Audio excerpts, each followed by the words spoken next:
three biggest trends that I'm seeing in the events industry. I wouldn't say they might not necessarily be new, but they've definitely been evolving over the last few years. One of them is content and education. Content is king. That's the only thing that's going to really get people to your event. You really need to make sure that the people that are leaving their office for a little while or coming and spending 2 or 3 days at an event with you, they need to go home understanding they're going to learn something from that event. The second trend I'd say, which kind of taps into that slightly, would be festivalisation of events. So in our consumer world, we're now surrounded by festivals for everything, and it's not just talking about music festivals, which obviously are kind of, there's maybe 10 music festivals you could attend every weekend in the summer, but also other festivals, whether it's literature or food or cars, or even they've just started a running festival. So it's where people are wanting to go and have a experience rather than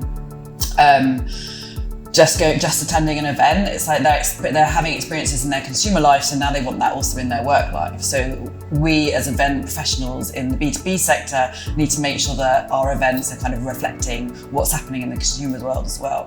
And my third trend I'd say is quite often companies now are spending more time doing perhaps smaller events. They might have 2 or 3 larger events throughout the year where they see all their customers or all their prospects or all their team if it's internal events. But actually smaller events are becoming more and more effective as a way of getting information and getting your brand out there and getting leads. So whether that be roundtables or seminars, or forums, and bringing people into those smaller events, because actually it means that people are spending less time out of the office. They feel like can give their time if it's a smaller event, but coming away again with that really good kind of thought leadership knowledge.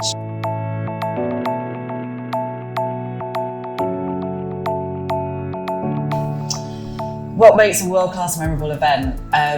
In my opinion, it's this combination of everything. Obviously, taking people to an amazing destination or venue is one thing, but really you've got to be looking at what the content of the event is and giving the attendees an amazing experience. So whether that is education sessions or kind of entertainment with the real wow factor, that's going to really stick in their minds. For instance, I think also taking people on an unexpected journey. So for instance, I just attended an event in Europe, in The Hague with MPI, and they took us all on a journey which we weren't expecting, and we ended up at a cress farm, which sounds crazy, but they also put us into groups and they told us the history about all this cress and what they're doing and how they're trying to change the world through diet. And then that made us all think creatively, and they put us into groups, and then we all designed an event that we were thinking about whilst at that cress farm. So it was really kind of thinking outside the box, taking us out of our natural habitat, not just being sat in a room, but being out in the field. And then therefore, I guess our creative juices flowed much better. And certainly for me, it became one of the most memorable parts of that event.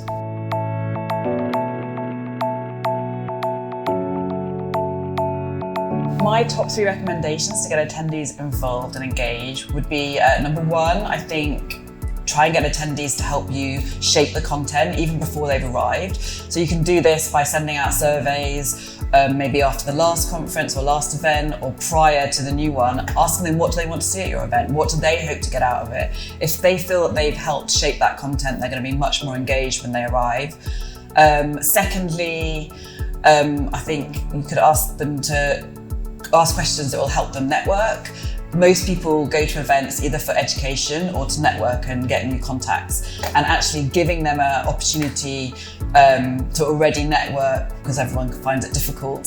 So for instance, I've heard a story that they did an event and asked everyone what their favourite colour was, their last destination they visited, maybe their favourite football team or their favourite sports team, and then they actually printed all those answers on a bag, which became the bag at the conference. Everyone was walking around and it made people have connections because they already had something to talk to each other about. My third tip would be to utilise polling and questions during the event and during the content. So whether that be through an app or even just raising their hands.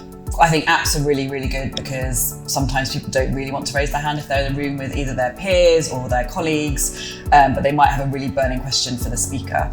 So I just think getting people involved actually during engaged in asking questions is a really good way. For us, panels always works really well because although you've got someone moderating that panel and asking questions, the audience also feel that they can be part of that. So they can ask questions through the app, which the moderator then asks. So it means that they're kind of getting the content and knowledge that they require.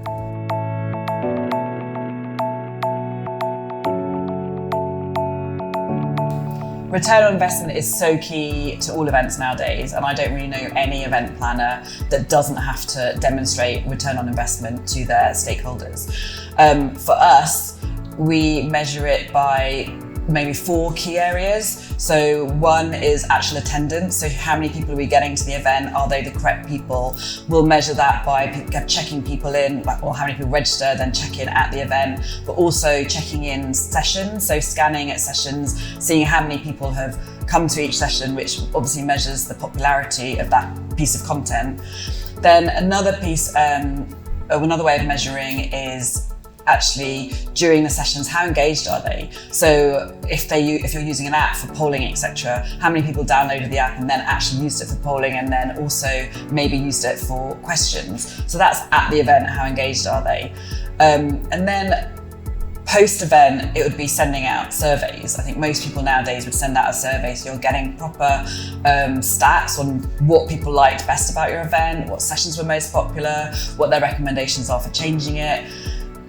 But also I think you need some more qualitative research. So for us, we would do what we call man on the street videos. So it was actually talking to people during the event, getting them on film, saying, what do you love about this event? What would you change? Would you come back again next year?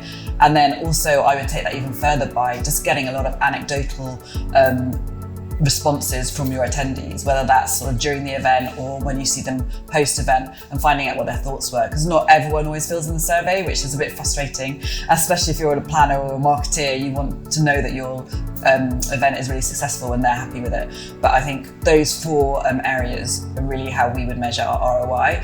But then looking at it on a more of a commercial level, it depends on what your objectives are. So if your objectives are to get more sales, then it's also, you would go to an event and then measure how many sales did you get from that event and how many people were touched at that event that then led to sales further down the road.